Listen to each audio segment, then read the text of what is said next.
What is up, everybody? It's Sprout here, back with another Call of Duty mobile video. Now in this video, you may have noticed yesterday Ferg posted a video about the M16, and I watched a bit of it and I was like, maybe it's a bit better than it used to be. So as you can see in the footage behind us here, I did jump into multiplayer to try it out, and I'll quite honest with you, I'm not very good at multiplayer, and it was an absolute horrendous time. The entire 2 matches I did do it, I absolutely hated.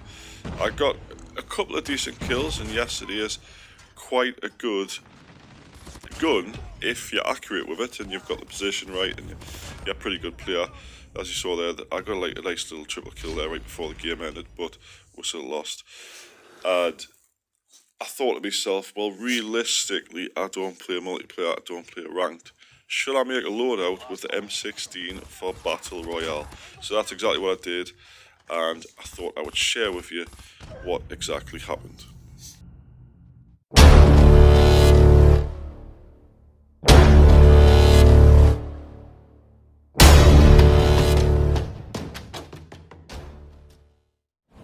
Right guys, as you may be aware, you can't actually find the M16 on the floor anymore.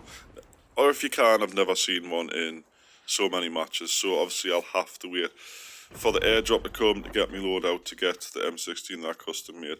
I didn't make the M16 the same as Ferg's because, quite honestly, I don't have enough XP cards to max out the gun to get all the attachments, so it's just whatever hell I could actually put on it to try and up the ADS on it. And I did put a 3x scope on it, as far as I'm aware off the top of my head, which actually worked out quite well for what it was. So what I'm going to do, guys, I'm going to quickly skip ahead to when I find the airdrop, and we'll go from there. Just a quick look, guys. This is the distance I had to cover to actually get the airdrop in the first place in the ATV, DRV, whatever it's called. It was ridiculous. I don't know what they've done to the handling, but I couldn't drive. But anyway, I got there eventually, and I've actually got the same skin here on the Evil Clown one. I think it was from Season 1, it was in a crate or something like that, I'm not really entirely sure. But thankfully, when I actually got out of the crate, someone actually appeared straight away, and I managed to test out the recoil of it, which is actually surprisingly very good for having a 3x scope in it. I was actually impressed with that.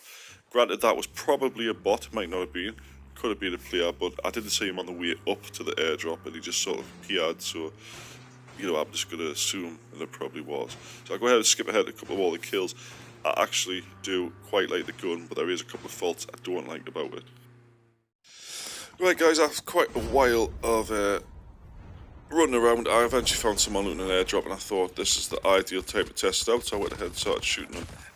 You see how much damage he did was there before I managed to kill him. I don't think the damage multiplier is quite as good on Battle Royale, especially if people got armor on, or they're on 150 health or whatever. I think, realistically, if that guy was expected us to start shooting him, he probably would have killed us there. But all in all, it was quite accurate at the range that I had there to actually hit him with them shots. This next bit, guys, I was quite impressed with the hip fire for close range, especially, you know, the way I play a lot of hip fire guns, and I was quite impressed with the accuracy to quickly gun that guy down as he ran in front of us with the hip fire. Now, most people, especially me, will carry a sniper rifle for this sort of shot, but I thought I'll give it a go. And with the burst on, it's slightly difficult to get the distance and the accuracy. But I did get a couple of shots at him, did do quite a bit of damage, so I'm happy with that at least.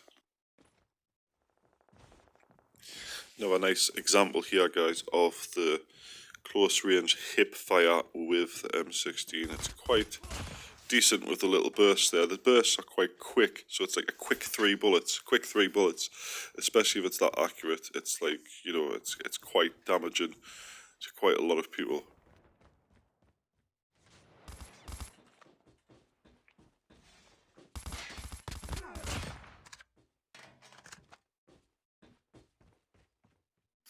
Now here comes a semi-medium long range, sort of full auto. This guy in the water, quite accurate, but it's still lacking with full accuracy. If I had an AK or even an RPD, I would have just sprayed that guy to death. So that's one of the things I don't like. If he had the reaction time, he probably could have took me out a lot sooner than that. So the rest of the game's pretty self-explanatory. There's only 3 people left. I find them a little fighting here. Now this is where it gets us a bit, if they're moving around like that, especially if you're full auto, and essentially that's what I was doing. It's getting the accuracy to keep the gunshots up. Obviously finishing with a hip fire there, and obviously I won the game, but the gun itself is lacking in a lot of areas still that a lot of our guns can fill. So the hip fire is good, close range, long range not so much, medium range not so much. The sight on it, I haven't tried it with red dot obviously, so I don't know what it's like for like pushing someone, but for being medium to long range it's pretty good, but the damage is lacking considerably. So to end that, guys, if you have liked the video, please do hit that like button. Make sure you do subscribe as well, and I'll be interested to see what new gun variants come out in Season 2. Maybe the M16 might get a little bit of a buff, it might become better, but for right now, it's coming off my loadouts, and I'm not going to be using it further than this video. Thanks for watching, I'll see you in the next one.